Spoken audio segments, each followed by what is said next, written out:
Hello, everybody. Welcome to the series Why Are You Not Married Yet? My name is Imoitinya Ugiagbe. On this series, we're going to be sitting down with single women, and our focus for this discussion is how to really move away from societal pressure as African women, and also what it truly means to be single, and the expectations that we have as women looking to be married.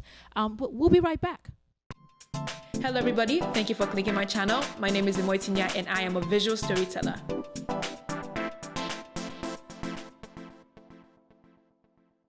Today I have here with me amazing women. I'm going to start with Ms. Fatmata Sanko. She is a content creator and the founder and owner of I Thrive Foundation. And next we have Cynthia Owo. And last but not least, we have Egosa Nusa, a fitness and beauty expert. Thank you, ladies, for joining us today. So now there is a lot of pressure when it comes to us as women, particularly African women, because, you know, at a certain age, your parents want you to be married. And if you're not married, then, you know, people are praying for you when you go to weddings and all that. So I just want to start with Egosa. Just talk to me a little bit about what that pressure is like, given your background and where you're coming from. And did you ever experience such a thing? I'm 30 right now, and I did have expectation when it comes to relationship. I thought that at this age, I'm supposed to be married with maybe a child, but that is far from, you know, my reality is totally different from what I expected. So growing up, my parents did put pressure. You know, every conversation that I would have with my parents, especially my dad, you know, he would always ask, you know, where's the guy? Where's the guy? You moved to Maryland, you know, and you can't find somebody, you know, that will date you. And the pressure was absolutely there. Then, now not so much. If anything, my mom will always pray that, you know, I take my time and take my time to find the right partner, more than her putting pressure. So I think for me, because my parents are not putting that pressure, it's just kind of, it made me feel a little bit relaxed and made me feel like, okay, let me take my time and find the right partner, because that's, to me, that's a goal, finding the right partner. Now, Cynthia, you mentioned to me that your dad doesn't like Yoruba people per se. And that's because there's a certain behavior Yoruba men have. Now, you have to clarify this, so before people flag my video, but you have to this is what you have to clarify this based on the things that you're going to share with me. What, you know, did you ever question your father about this, and did you date Yoruba men in spite of what their expectations were or decisions were? So yes, I dated Yoruba men in my past. But the thing about it is that the reason why my dad don't like Yoruba men, because, well, I'm from Edo State, so I'm Ishan. So he feels as though his kids can marry any from any tribe, but just not Yoruba man. It's not more of he hates them. He just feels as though he would rather us marry someone from Ishan or Benin. So there's something called, which I learned very just recently, called trauma bond, right? So when you're bonding with someone based on your past experiences or based on your trauma that you've experienced in life, and then for that reason you bond with someone. Now, Fatmata, you talked to me about your father having multiple wives, and you have a lot of siblings as it relates to that. How has that seeped into your own relationship? So my father had multiple women, but he only married my mom. So I wouldn't say that I bonded with the men over, you know, like my father, but I did date a lot of men like my father. A lot of the guys that I met, you know, they were wealthy, you know, doing well for themselves and love women. And I didn't realize that until maybe the third boyfriend. And I was like, wow, I'm dating guys just like my dad. Like, I'm constantly going through this cycle of having to deal with other women in my relationships. And I don't know, but at some point I felt like that's what I was attracted. And when my last relationship ended, I decided that I was not going to date anyone like my father. So I started looking more into intentionally dating and I guess speaking in the beginning, like what my expectations are. When I came here at the age of 11, of course I went to middle school. I still was not thinking about a boy until I it actually got to high school, you know. So high school, you know, starting to notice guys, but my first boyfriend was not till I got to college. So I never allowed that to kind of define me because I don't have a father in the house. So I should go out and start acting up or acting crazy or whatever. And I never saw abuse, like I said, when I was born. My dad came to the United States. However, I don't think that I would ever be in an abusive relationship. Enough yapping. Like that's just how it is. It can happen. Yeah, so because you talked about the guys that you dated, and also at some point you paid attention to the patterns of men you were dating, and then you decide for yourself that this one remind me of my papa. No more. So how did you figure that out? Because a lot of women don't know that cycle. You just kind of keep going back over and over. So for me, I wouldn't necessarily say like the guys were the issue. I think I had daddy issues that I never dealt with. And I had expectations in men that I guess the gaps that my father didn't fill, I expected. Well, you know, like growing up, I mean, I grew up with my dad until I was about 9 years old. So I'll be 33, so I only had 9 years with my father. And in those 9 years, I mean, he treated me very nice. He was a good father to me despite how he treated my mom. I experienced, you know, abuse because he did abuse my mom. And I did witness him cheating and infidelity. Yeah. I witnessed all of those things, but I guess for me in dating, I guess before I understood what I was doing, I was looking for, you know, someone that could still give me the love that my father gave me as what I remembered. And when I saw the patterns of cheating or unfaithfulness in the relationships, I was like, this is looking a lot like my dad's situation. And I've always said that I never want to date or be in a situation like my mother was in, you know, because she had a decision to leave my father and she did it because of tradition and because I asked her one time and she said she didn't want to leave and have children by different men. And I understand that, but for me, I mean, watching my mother and just what she went through with my father and just my relationship with my dad, I started to look at a lot of things, and I made a promise to myself that I would never be in my mother's situation. So the older that I got wiser about the type of men that I dated, and I've had to make some really tough decisions and like walk away from people that I really, really like, or people that really, really like me. But because I didn't see anything in that present moment, I said, you know what, instead of wasting time and getting my feelings hurt and not knowing where this is gonna turn out to be, and still seeing that you have some attributes of my father, it's best for me to just do this alone, right? Be intentional and pray about the partner that I want and keep my body to myself. So I am on a celibacy walk almost 2 years now. Keep my body to myself and save all of that energy for the man that I will eventually be with. You had it in mind to do Brazilian butt lifts, and this was in November. You had scheduled it, you were ready to go, and then something happened. Talk to me about it. I always want to have BBL, and you know, it doesn't have nothing to do with a man. It's just something that I want for myself. I've never been in a relationship where I know a lot of people or a lot of ladies do it because of their partner probably wanted like a bigger butt or whatever, but it was never that case with me. I just wanted something for myself because my sister, she has a nice figure. So I work out of course, but I don't have that big butt and you know, the nice hips. So this was something I wanted to do even before I met the person that I'm dating now. I did schedule it. I was scheduled for September last year. Everything was already done, and my friends knew I wanted to do it. It also knew. My other friend knew. My sister knew. So I said it to my boyfriend, and I told him that I wanted to do BBL. To him, he was just like, okay, cool. when I did decide to do it, I mean, when it was almost time to do it, I had to remind him like I'll be going to Miami to get this thing done.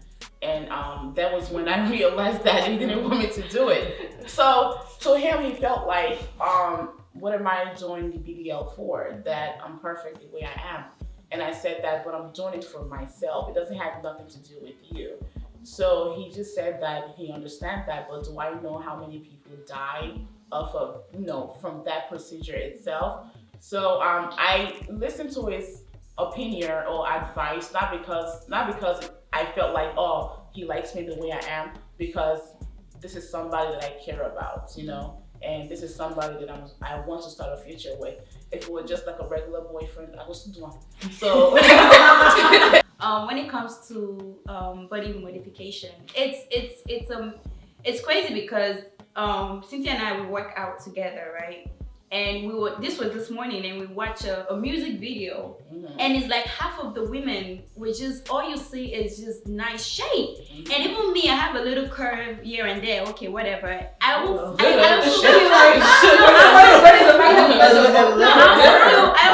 intimidated. Like, oh my God, I probably would want to add more to what I have, because it's so bad. Even seeing, it's so crazy, because even you see someone that is not even shaped. It's funny, we talked about it. It's like curvy. The person doesn't even look right. Just like, yeah, she's straight, she should have a butt. That's how mentally now you see on social media, it's like everybody has a nice shape, and it's a new norm now. It's so crazy. I mean, I'm not saying I'm not getting mine done, of course not, but I'm just saying like how crazy it is getting. Because when I actually wanted to do the video, I watched a lot of videos. And the doctors will ask you, why do you want to have this procedure done? Are you doing it because of your boyfriend? Like, what are you doing it for? Because you can do this procedure because of somebody and you still won't be happy after you get it done. Yeah. So they'll ask those questions. They will ask you those questions, and if they can actually prevent you from doing it, they will.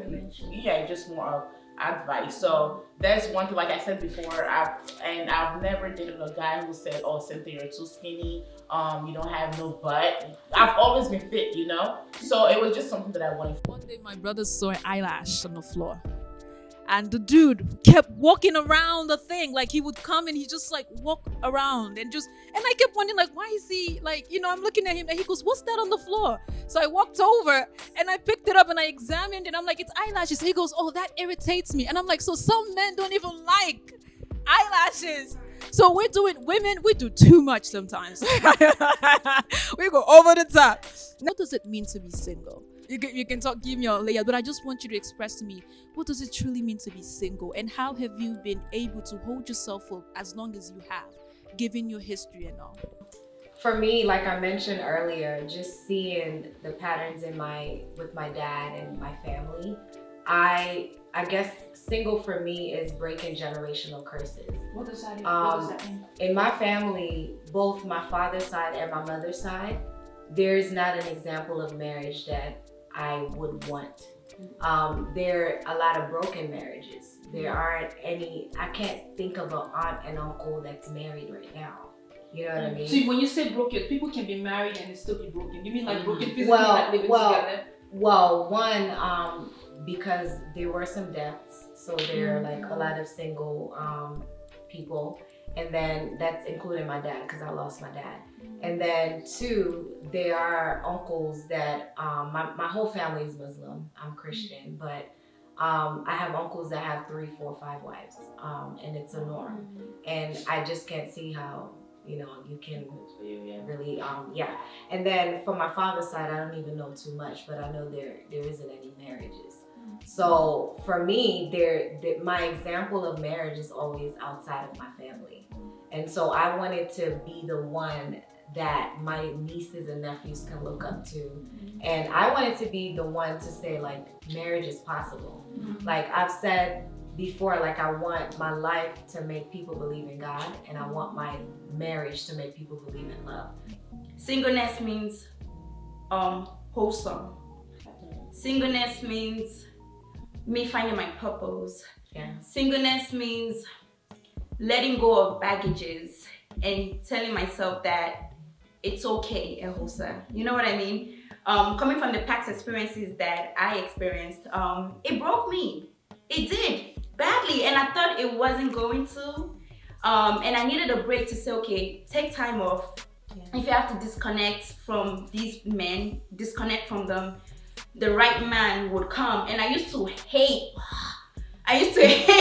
when people would tell me, oh, I was when the right guy come, you would know. And I'm like, what do you mean you would know? Because all these guys right here, you know. So where I am, I love it.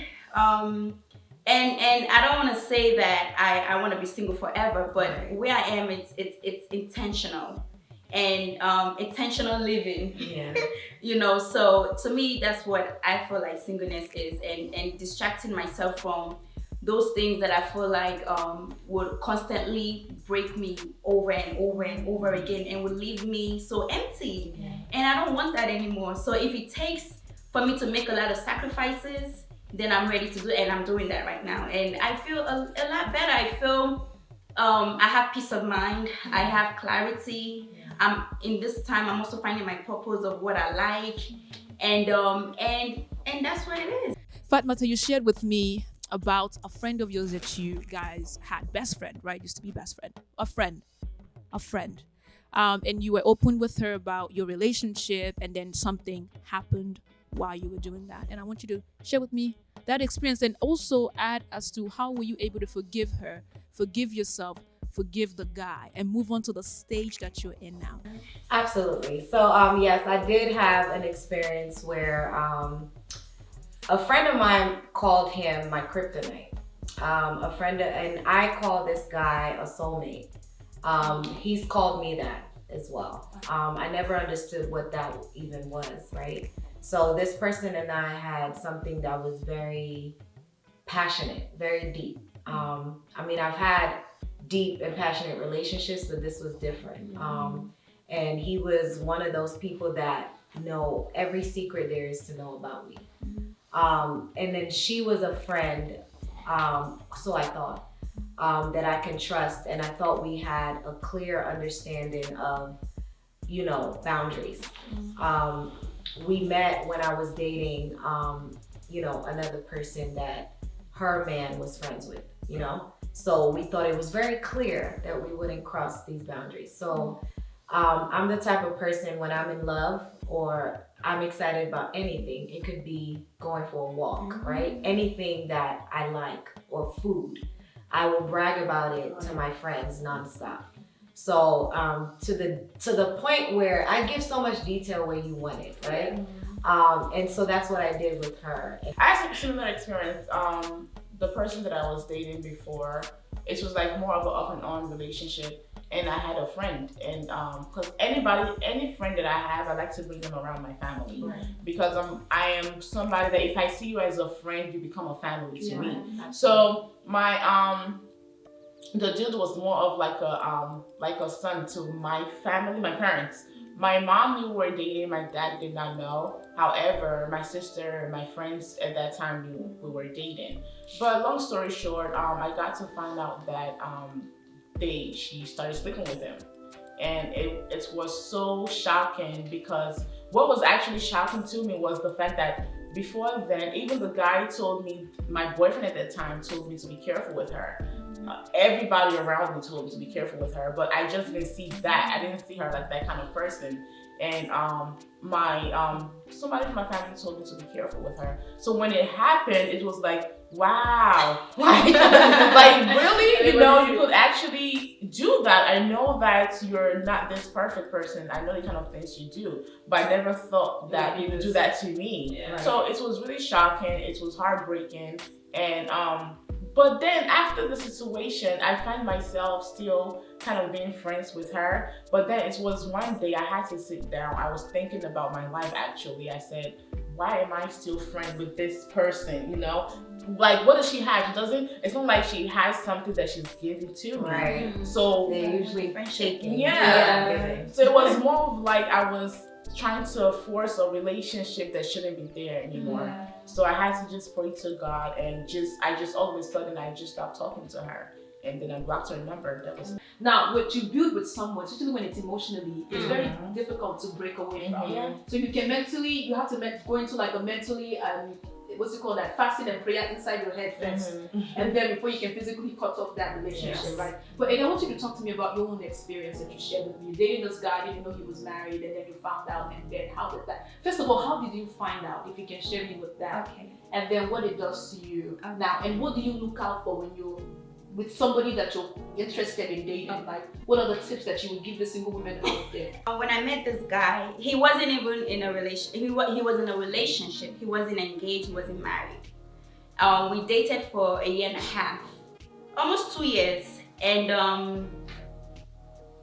it was so random. A friend of mine, a random friend of mine, called me late nights, and before this friend of mine called me, the guy that I was dating was in Nigeria, and he told me, he was going to his father's chieftaincy, whatever the situation may be. And I said, oh, okay, well, I'll see you when you come back from Nigeria.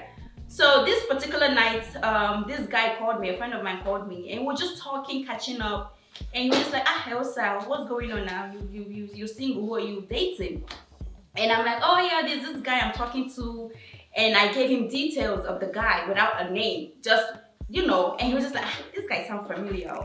Elsa, check your phone. I said, oh, okay, sure.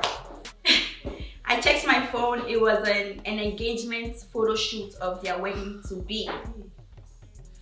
And in that moment, honestly, my equilibrium went off. Like, It's crazy. Yeah, it's real feeling. It's crazy what the guys. It's crazy the extent that they will go. So signs or no signs, married in secret or just putting it out there. You just have to know what you want. You have to know what your values are, and you have to stick to it, because men will come. And I remember one time I asked, like, do you think it's fair for me to be, because he told me this would never end unless you walk away. and that's what they always say. But that's like the most.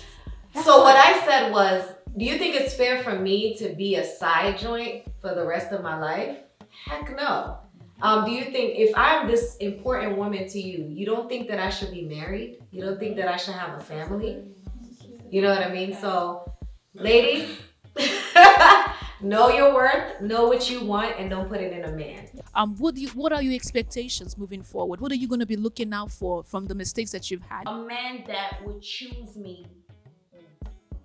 over and over and over and over again, because You better preach it. all the guys that I've dated never chose me. So that's a must for me. Call me.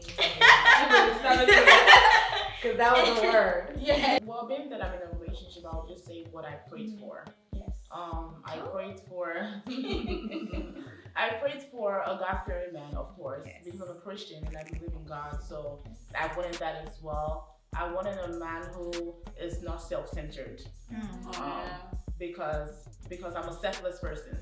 So I wanted that as well. So I'm careful to say God-fearing, because there are people that fear God, but they still do otherwise. Yes. So I want a guy that understands his role as a man according to how God does it, right? And I feel like he said, like, the husband should love his wife like Jesus loved the church. And that's big. That's a huge responsibility, and I want a man that understands that. I definitely want a man that is, in Proverbs it says, for him to be intoxicated by his woman. I want a man that is intoxicated by me. Better say that to the point where it's like no one else With you. matters, right? But me. I want someone who can love my children more than he loves me. That's big for me because I love kids. Kids are like passionate. It's something deep for me. And I don't feel like it's fair that it's a, like most people think it's a woman's job to raise the kids, and it's a woman's job for the kids to, you know, it's all the women. I want a man that would understand that this is our children together, and we raise them together, we love them together, we play with them together, we do everything together. Anyways, thank you all for sitting down with me. It has been such a pleasure. And I truly believe that whatever it is that's in your heart, it will surface itself. I mean, you only attract what you are, right? You attract what you believe you deserve, right? And part of your intentional living, I think that's the 2021 saying I've been hearing. Like, yeah, I hear that over and over. And I do hope that whatever it is that you wish for yourself, or whatever it is that you pray for yourself, that it comes to you. Thank you, ladies, for joining us today. And thank you all for watching, and see you next time.